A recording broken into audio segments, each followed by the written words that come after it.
Just don't forget to study it, or we'll have problems. Thank you so much for having me tonight. I had just a brief chance to meet with some students before this dinner. That was a wonderful experience. I was very impressed with the quality of the people that I talked to. And I also just want to greet Professor Charles Kessler, an old friend of mine, old colleague of mine. I've been learning from him for many years, and I will continue to do so for many years more. So this is just a great occasion to be here. Let me begin at the beginning. I met Bill Buckley by writing for him. I grew up in Arundecoit, New York, a suburb of Rochester, a mid-sized upstate city, with my parents and my older brother, Bob. In the fall of 1969, I was a freshman in the local public high school. I didn't know anybody who went to private ones.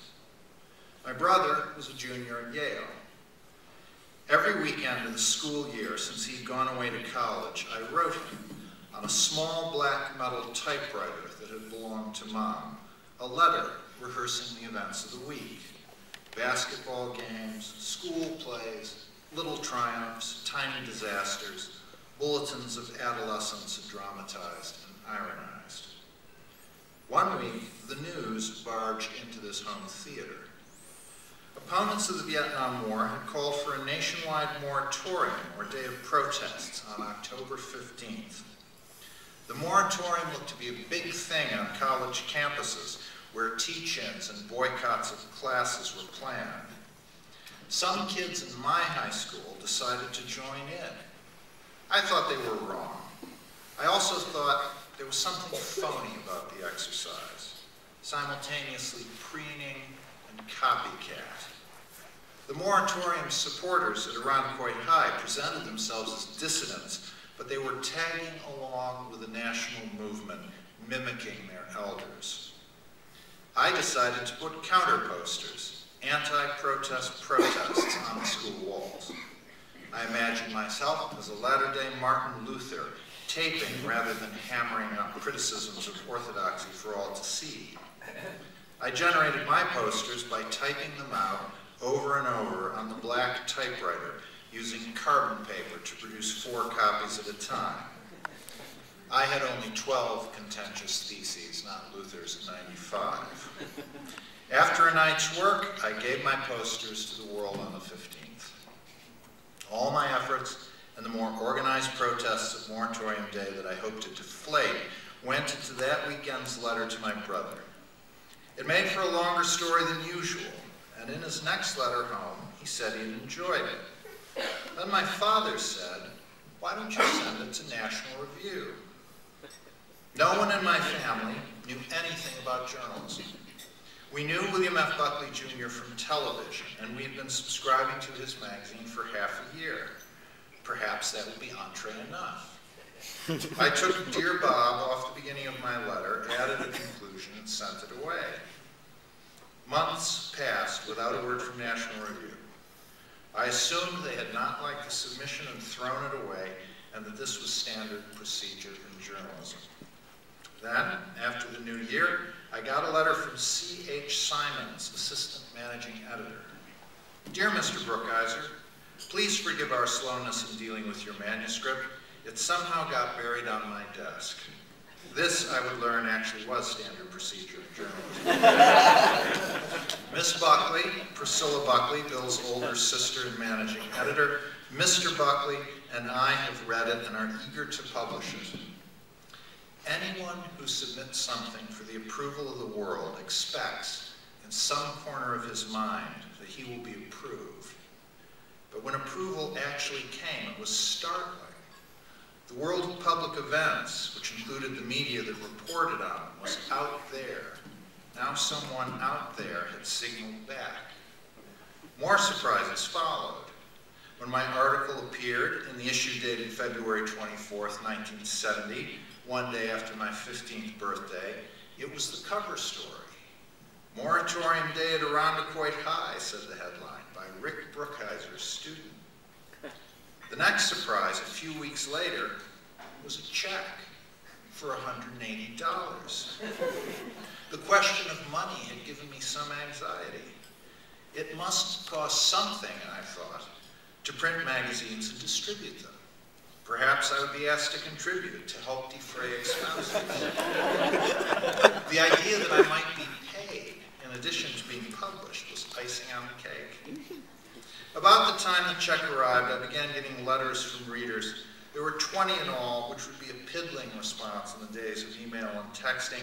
But in 1969, when each of these communications had to be sealed, stamped, and dropped in a mailbox, it seemed impressive, all the more to someone who had never gotten a letter from anyone he did not know. I know why the assistant managing editor, Miss Buckley, and Mr. Buckley published it. I was a dog walking on its hind legs. 15-year-old speaks. I was also dog bites man. There were plenty of young people, even in the late 60s, who were conservative or simply not liberal. But they were not the young people you saw on television or in most newspapers and magazines. The archetypal young people of the major media, whether admired or feared, were idealistic liberals, hairy radicals, or copulating druggies, heroes, rebels, or freaks.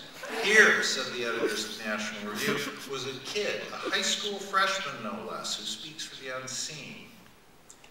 There was one more reaction to the piece, the most important of all, a blue 3x5 card with National Review's name and address in bold and an italicized identifier, William F. Buckley, Jr., editor. Below that, in spindly red ink, a message, something like, Richard, nice going, congratulations. Or, Rick, very nice, thanks. In time, I would learn that every contributor to every issue of National Review got such a card from William F. Buckley, Jr., which did not diminish its value, rather the reverse. They were courtesies in a profession that often skipped courtesies. Over the years, I saved many such cards, a fraction of all the ones I was sent. Since they are undated, I can't tell now which one came first. No matter, it was, they were, a beam of attention from the top. And then I go on in this first chapter a little bit just to tell how I got to this point and how Bill got to this point, and then I ended with this. At 44, Bill's age, when he accepted my article, he was conscious of the passage of time. In the early 60s, William Rickenbacker, a younger colleague, sat in on one of his interviews. Bill was in fine form, like a jet with a switchblade. The reporter saved his toughest question for walking out the door.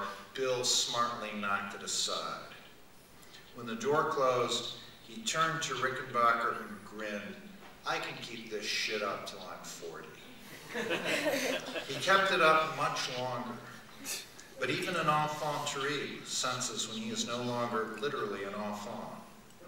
Out of the blue, here came a kid pulling the same stunts he had pulled in college, only he was doing it in high school. Bill may have thought, even then, maybe I found another me.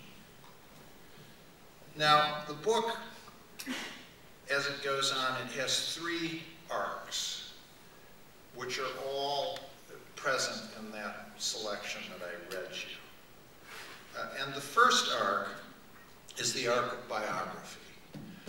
This is my biography of the last half of Bill Buckley's life, the last 39 years of his life. My story of the life of a great man. And the reason we have biographies is to tell us about great men, to tell us what they did, maybe to enable us to imitate them if the circumstances are right. And we need biography because great men die, and memories die. So if we are to recall them,